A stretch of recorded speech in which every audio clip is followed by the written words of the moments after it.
August, 7 a.m. The big chair. Sunset came too. Her head was ringing, and she felt nauseous. Her vision was blurry, although she could tell it was dark. Try not to move, dear, she heard Rarity's voice. To the right, and Solid's light came on. The searing brightness blinded her briefly, but it took a few minutes for her vision to return to normal. The look on Rarity's face was one of tear-stained relief. Excuse me, she said, dabbing her eyes. We've all been wondering about you these past few hours. Sunset started to move, and Rarity gently pushed her back. Don't try to move, darling. We think you might have had a mild concussion. Stay down, I'll wake Pinky. The fashionista went over to where the curly-locked girl was passed out on the floor. Pinky, dear, wake up, she hissed. 5 more minutes, Auntie Cup, the cheerleader mumbled. Pinky, wake up, Rarity insisted. Sunset's wake. Her eyes flashed open. Pinky sprang up like a slinky on overdrive. Son! We were so worried about you! Pinky, remembering what her friend went through and worries about her cousin, restrained herself from hugging Sunset. How are you feeling? Feel like shit, Sunset slurred, trying to blink away the pain and not quite succeeding. Go microwave so it doesn't make the soup that Mrs. Velvet set aside last night, Rarity ordered. Bring that back here. I want you to wake up both Twilight and Mr. Light and Mrs. Velvet.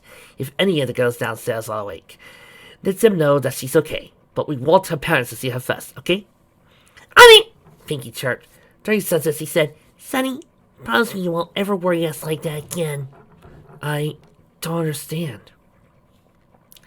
Pinky finally gave to her wishes and gingerly hugged Sunny. It didn't grin again. Please don't play crash test tummy again, okay? Before the flame-haired girl could react, she headed out. Rarity smiled fondly. She was the first one to insist keeping a watch over you. Rainbow wanted to as well, but between her, Applejack, and Bonbon, they needed to sleep. What happened? Sunset asked. Last thing I remember, Tavi came down dressed... Well, I've never seen her dressed like that before. It seems like she was putting on the moves on both Lyra and Bonnie. Then I said something and I don't recall any more than that. Well, I'll be blunt, dear. After her flagrant display, Octavia turned on you. She slugged you, crawled a lump, and smashed it over your head. Then she attacked your mother. She what? Sunset said, sitting up, paying the price for it. She rocked back, biting off a loud scream and fell back. Sunset, please, contain yourself. If you did get a concussion, those takes weeks to heal. Don't worry, the flame-haired girl replied. As soon as I could think clearly, I cast a self-healing spell. She looked at her hand. She could barely make out the whorls and lines of her handprint. And I have to wonder if this is my fault. No, don't even think of that, Sunset. You see, in light of what happened last night, I feel like I must break confidentiality and tell you something. The fashionista then explained the conversation she had with Octavia, and all they entailed. Sunset, calling up a spell, called a ball of cyan fire to her hand, and basically slammed it to her forehead, inserting the ball through the skin. It was, she had to admit, an odd situation Rarity had grown used to Sunset's magic, that she didn't blink twice at something others would consider a hallucination. Once he was done, Rarity said, You should pretend to be a little bit dazed for a day or two.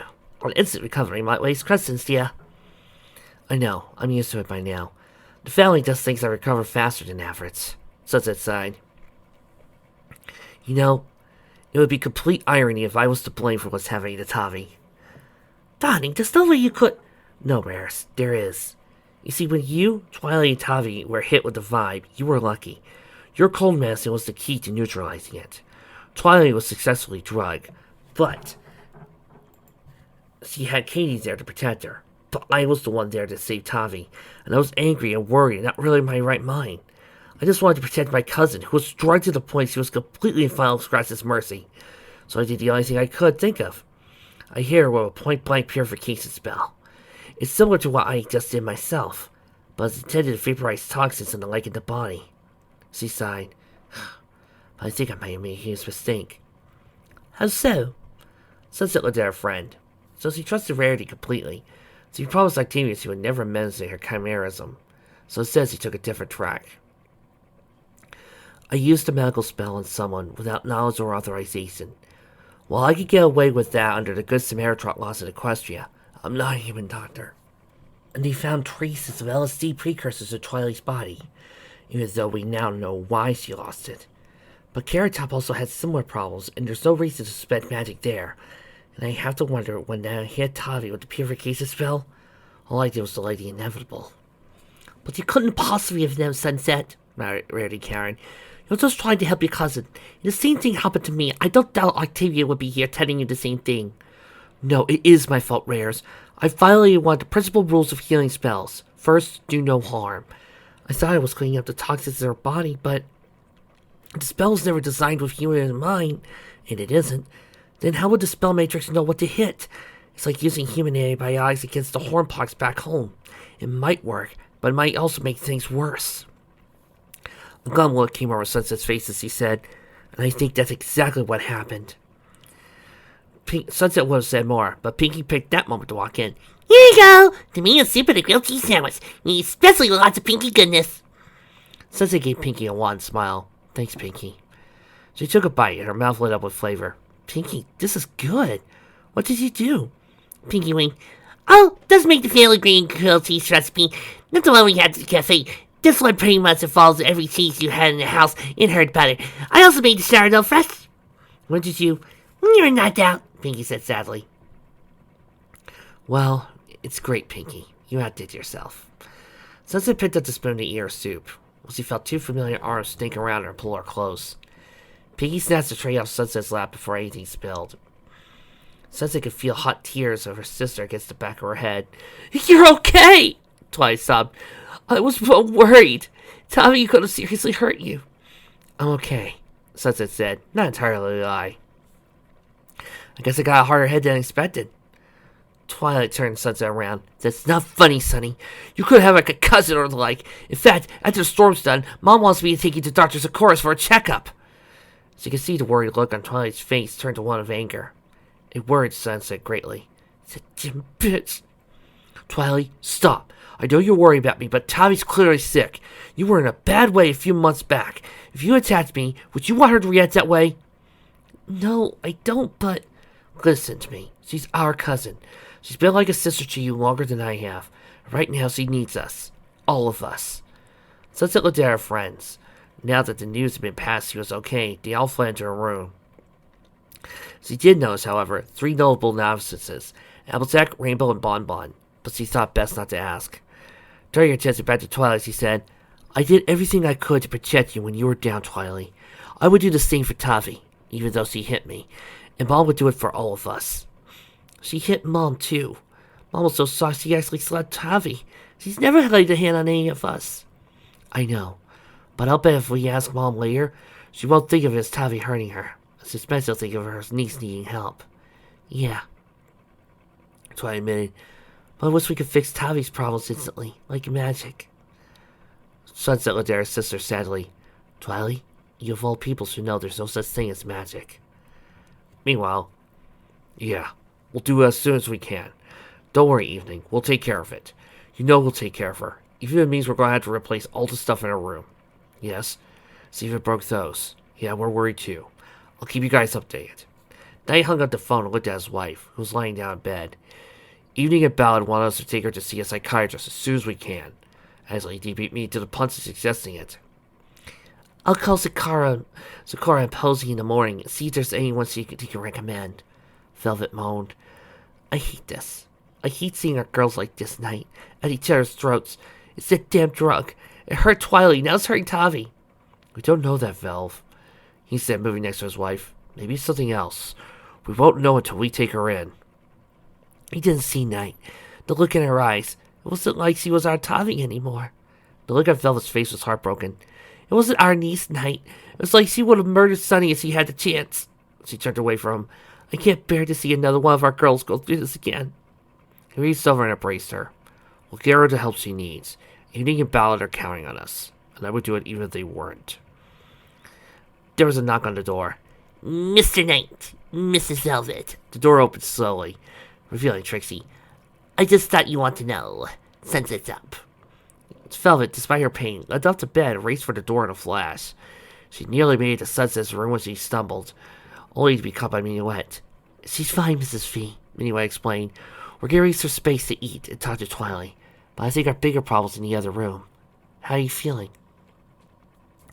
Truthfully, I don't know what hurts more right now, my stomach or my heart.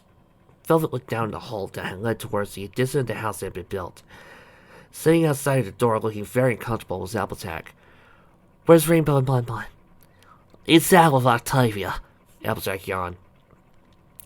Rainbow wanted to say something to her, and Bonnie didn't trust Rainbow to be by herself.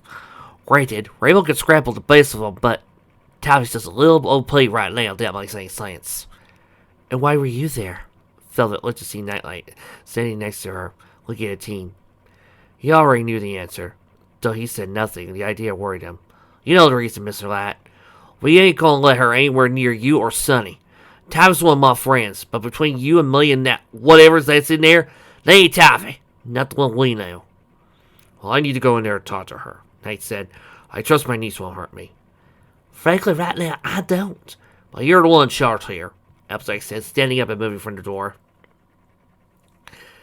Meanwhile, in the bowels of the Siren Complex, oh, come on! There's a good character development going on in there! I want to see where the story ends! Downtown Camelot, a quartet of women stood by in a small, forgotten storage room. We don't have much time, so let's make this fast, Ramsey Blue spoke. Yeah, what's up, sis? Ermizio Blue spoke. Also present were their younger sister, Vesper Blue, and their trusty companion and fellow sire, Madrigal Storm. Look, I trust you completely. The two of you are my sisters. The other I've known for years. So I need your absolute silence on this. Are we agreed? Classified, Rappy? Madrigal asked. No, worse than that. Their sisterhood may be in grave danger from within. I'm not talking about the supposed spies network that Harmonica Slice supposedly set up. That may be true, but I have my doubts. No, what concerns me is the way Captain Blast has been acting as of late. Katana doesn't seem too interested in planning her assault on CSIS HQ anymore, but she is spending a lot of time with our benefactor. Skullbutt is that they're even their lovers. Don't we have a no-relationship rule in effect right now? Vesper asked. We do, but you know that I turned a blind eye to it in order to improve morale. The Siren XO explained. Well, that's not the issue here. The problem is that our captain might be less interested in trying to get revenge for the Admiral, and more on covering her little space in the power vacuum of the world. I don't know about you, but I didn't sign up to become mercenaries. My plan was to get revenge, to retire somewhere in peace. But that might just not happen. You're right, Madrigal spoke up. Last night I was going through Reed's old remains. There's a lot of stuff she had. A lot of weird things. Spooky shit. And by that I don't mean intelligence. I mean weird. Magical shit kind of weird. What? Ramsey asked. Madrigal didn't detail exactly what she found and how odd it was. And when it was over, Ramsey shook her head. Why would she have any of that stuff? I don't know, Madrigal replied. We're going to have to find out soon. Ramsey nodded. Katana has something big planned in a couple of days. Then after that, she's got another thing going. As far as I know, none of it has to do with our plans. Furthermore, she hasn't told me or Ops. As I said before, I really have to wonder if any of these plans are for our future or hers. I'll be honest, Rappy. I'm having a hard time believing any of this, Intermezzo said. It was the captain's idea to rebel in the first place. It's always been our best advocate for fighting CSIS. To believe she's changed. Ramsey clapped her sister on the shoulder. People change. It's a constant. For example, those three roughnecks you were training, why aren't they here? You could have brought them. The three junior sirens with the murder until Vesper admitted. We told them to take liberty down south for their own good. They've built a life here, and we didn't want them to be made into liars. Ramsey chuckled. There's change in action. You three aren't acting like shores. You're acting like mothers. You three just don't care about your petite shores. You love them. Madrigal was first to admit. Yes, I think we do. Do you feel that way about your sewer? Ramsey shook her head. No. And Cultural Rust has been a thorn in my side ever since. Sorry. I've forgotten you two had a falling out. Well, she hasn't, I can assure you. Dizzy brought sympathy set, and now that idiot's dead and Alto Star's on the rise. The teacher's pet for Katana along with her buddies. I don't like that one bit, but that's not important right now. She reached out into her pocket, pulling out 3 discs. These are something I was able to recover from a flash drive Katana left around. It's heavily encrypted, so I don't know what's on it. But given that she didn't have any knowledge that it existed at all, it can't be good. I copied it and returned it so she doesn't know it's gone. Based on that, I think it's honestly fair to say if I die in the next few days under odd situations, you know she did it. No arguments. She still kill you? Ramsey nodded. Katana and I have been friends since we were little girls, but she's always been ambitious. And even though we're close, she's not going to let a little thing like friendship get in the way of her goals. She'll do it with me or without me, and I think it'll be the latter. She then thought about it. Keep those girls of yours away from here right now. They're the ace in the hole we need. If anyone asks, they're on a secret project for me, and that should be more enough to keep them covered. I'll let them know, Vesper replied. Now, let's get out of here. One at a time, 5-minute intervals. We don't want to be seen together. Staying in groups seen together right now might spook the captain into premature action, and that's something we really don't need at the moment. Dismissed! In the warehouse they rented, they took a final look over the 2 vans they modified to look like ECSD vehicles. Last chance to join in on the fun, Changeling. Thanks, but no. I need to leave town myself to support your success and my superiors, the agent stated. Get the job done before I arrive in Canada. Might be a little bonus swing for you. Yeah, sounds great, Rhyforth said, reaching a pocket on his web belt for a stogie. He slipped it in his mouth and pulled out a Zippo. Lit the cig and took a long, satisfying puff. This is gonna be the first of great things, Changeling. I just knew it. On the final wave, he got into the van as 2 distant men opened up the warehouse doors. Under normal circumstances, they would have moved under the dark of the night. But now, with the storm blowing and some of the streets flooding due to the effects of the massive weather blasting, they could move into position, scout the location to their heart's content. Then when the movie was right, hit with everything they got. Changeling watched as the men got into the van. He nodded, indicating he would close the doors. With that little agreement, they sped off. He waited until a second or two later, then stripped off his suit and threw it into the backseat of the rented SUV. He slipped on some jeans, a wrinkled polo, and a jacket. Opening a briefcase, he was using the side view mirrors, he perfectly attached a fake beard, then combed it and put his hair out. Then most it back out so like a little scraggler. He reached to the briefcase for a plastic bladder-like device, and slipped it under his shirt around his waist before attaching a pump to it, inserting air. The effect gave him what appeared to be a beer belly. Finally, he tucked his shirt in, blew on some slightly out-fastened sunglasses, topped it off with a sweat-stained Florida Marlins ball cap. Finally, he fisted into the briefcase for an ID card, a couple of credit cards, and a passport. He looked at the driver's license and a new identity for the next week and a half it would take to drive back to Ottawa. Traveled path, residence 335 Hickory Lane, Barstow, California. Off on a drive to see his sister, Saratoga, who married one of them damn Canadians up in Ottawa or whatever the place was called. Changeling grinned. It was a perfect cover as it could be. Got into the car and drove it out into the rain. Then got to close the door. It really didn't matter much anyway. If for some reason Black Foreign and his Starks failed, they carefully planted explosives in the building, and the surrounding ones would go off and level the block. Fortunately, with the hurricane passing to the east right now, few people would be around and the deaths would be minimal. Still, the buildings being taken out with no regard to life, it was both barbaric and brutal. That's why he hired these monsters. Monsters knew monsters best, and when it came to Katana blasting her forces, he could think of a few monsters more dangerous. Getting back into his truck, he pulled the tab on the side of his briefcase, then threw it away as far as he could. The thermite in it would activate and burn his identity here to cinders, leaving none the wiser. Closing the door and muttering about how the rain soaked him to the bone, he drove off, headed south towards Interstate 5 and a roundabout path to take him far away from this arbiter of a city as possible. Meanwhile, back with Rainbow. I don't think it's a good idea, Twilight, Rainbow told her friend. Both Twilight and Nightlight were standing in front of the door leading to Octavia's room. Rainbow was standing in front of them, while Bonbon was currently blocking the path within. Applejack, who had been up all night guarding the door, slipped into Twilight's bedroom for some sleep. She's my cousin, and I'm worried about her, Rainbow, Twilight said. Besides, I can tell you... No, you can't, Bonbon replied, looking both at her Twilight's father, plum-haired teen. Sunny wasn't expecting Tavi's attack. None of us were. As a result, she got taken down hard. That was a serious blow here, and any instruction could sit on an injured person like that out of practice for a few weeks so they could recover.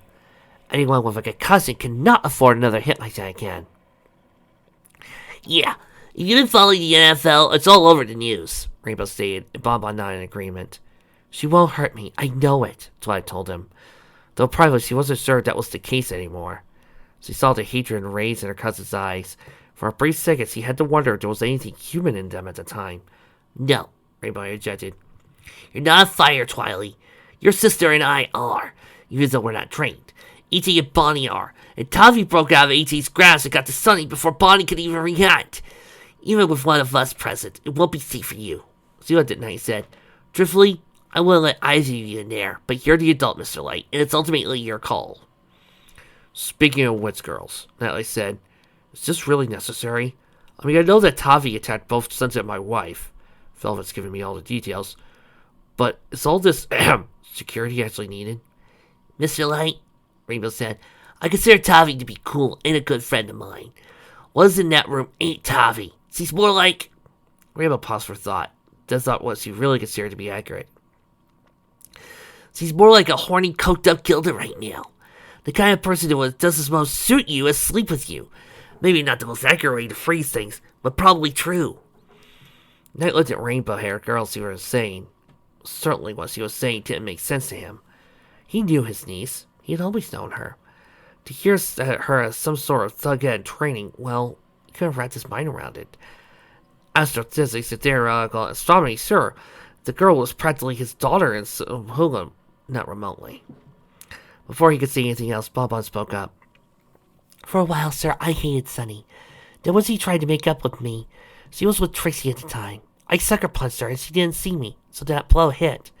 But then I tried to hit her again and I almost hit Trixie. If Sunny hadn't blocked the blow, I didn't even see your daughter move her hand. It was like she caught by magic. You don't say, Rainbow drawled. Yeah.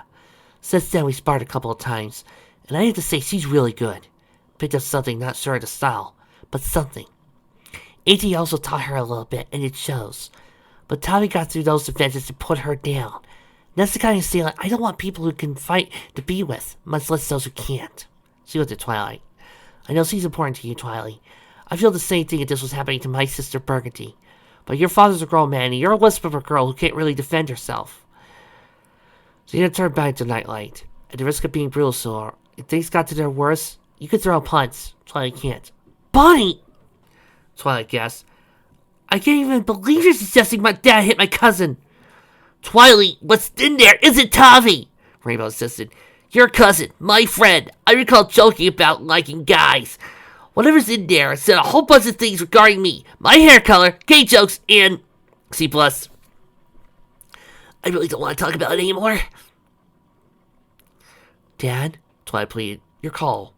No, I sighed. As much as I hate to see it, I don't think the girls are doing all this for entertainment.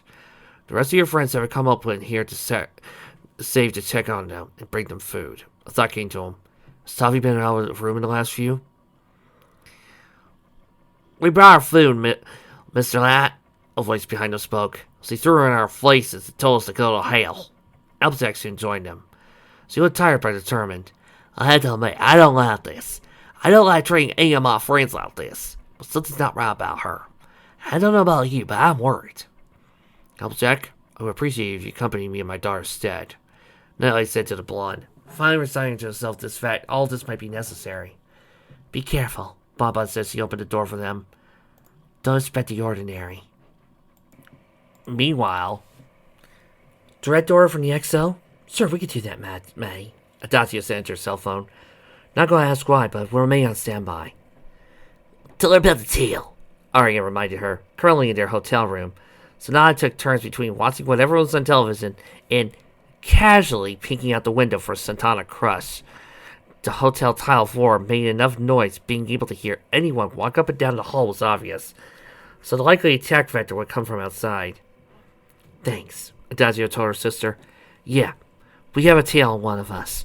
One of the Wetworks folks that are under your command now. Satania Crush. No idea why, but it can't be good. Let me look into a second. There was some clicking in the background, like fingers on a keyboard. A second later, she heard Margiel swear. Assignment is on lockdown. A direct orders from the captain. I can't override this easily, so I'll keep trying. You may want to move hotels, though, just to be on the safe side. Also, look into renting a car. We might need you to jet back here as soon as possible once the store's over. You can't afford to wait for buses or a supply pickup for command. We'll get right away, Adacia said. Probably should ditch this fake ID and cards anyway. We're leaving too much of a trail.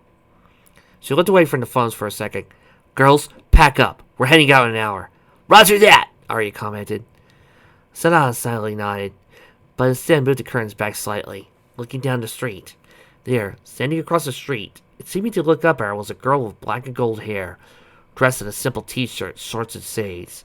The other person, she didn't seem different from the average girl walking down the street. But Sanada knew better. This was a confirmed second layer as Katana removed her glasses and stared briefly at Sanada, who returned the glare.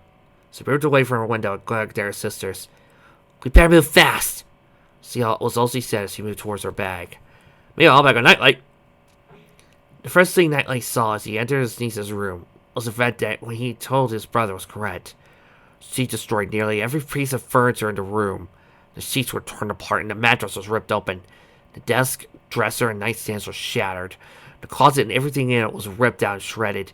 Even Octavia's most prized instruments, her contrabass and Spanish guitar, had fallen prey to destruction present. Only two things had survived.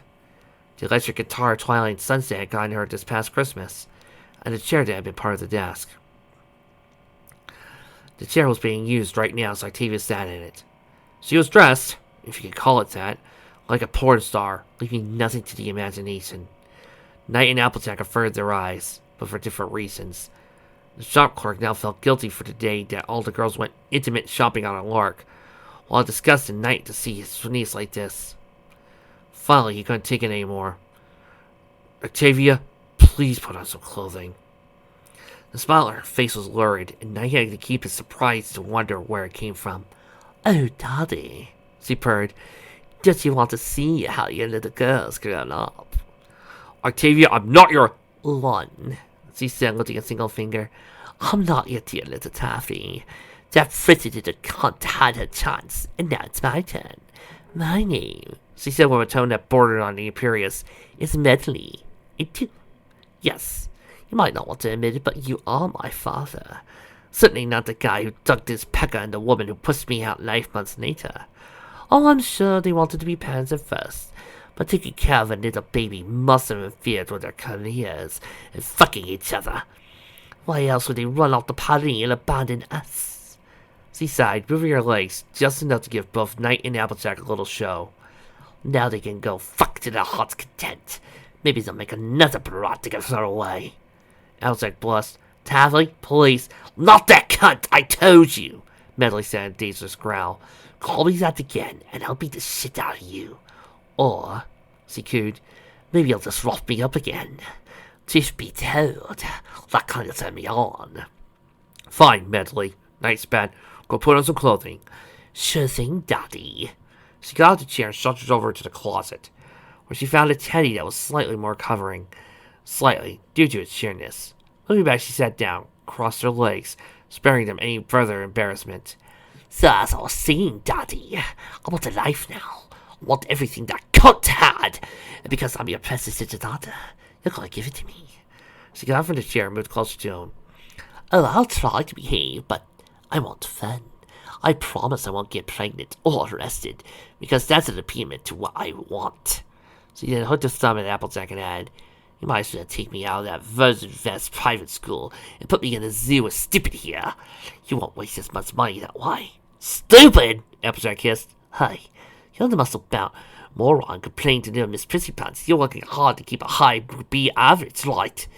Well, that little Miss Frizzin' Fucktavi had straight A's. I'll give her credit for that one. She worked a little butt off for that, but that's at a real school. I think if I go to your little travesty of an education center, I should probably get a perfect GPA just for giving blowjobs to the right teachers." "Why are you doing this, Tavi?" Knight asked. "You're breaking my heart right now, all of ours." "I am not that little bitch!" Medley screamed. "How the fuck can you even think that? Why? Because she's the perfect little girl that never complains because her so-called parents threw us out? Because she whined about being touched by that rich fucker Blue Blood when she could have easily spread them and landing us a rich boyfriend? Or fuck that damn DJ City does the house of fun? Why do I have to put up with her being in the limelight all the time? And I've been the one forgotten. Why, tell you? Why?" They tried to keep himself under control. This was not the girl he raised. Octavia knew her parents had sacrificed to her and lived with them regularly until recently. She had a total dislike for what Blue Blood did, and though she let it pass because she didn't want to bring difficulty for them, and she was, as far as he knew, and she often said, not bisexual or lesbian, though he would have loved her any less if she was. But the girl in front of him was exactly as Rainbow warned him. This wasn't Tavi. He didn't know what it was. He looked at the now empty chair, and a lyric from his college years came to mind.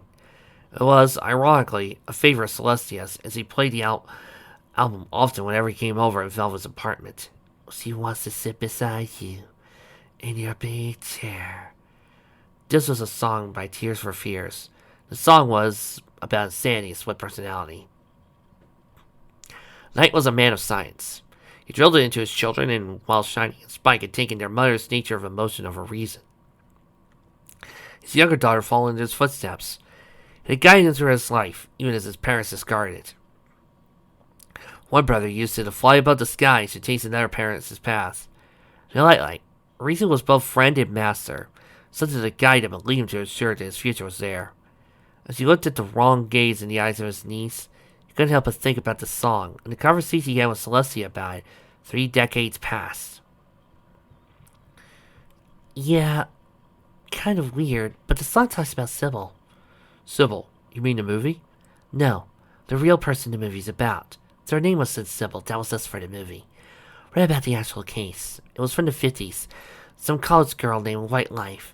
Anyway, she was documented with dozens of split personalities. The worst of which was Black Death. A girl who was the exact opposite of the nice person White was normally. Really? Yeah. I had to find a book in my room somewhere. Anyway, where White was the girl next door, Black slept with the father of the family next door, so she could get her kicks watching the family fall apart in divorce. What happened eventually? No idea, man. I guess I'll have to watch the movie to find out. Recalling that conversation from years ago, he was wondering if he looked into the eyes of Black Death right now, with Wi-Fi screaming for help just behind them.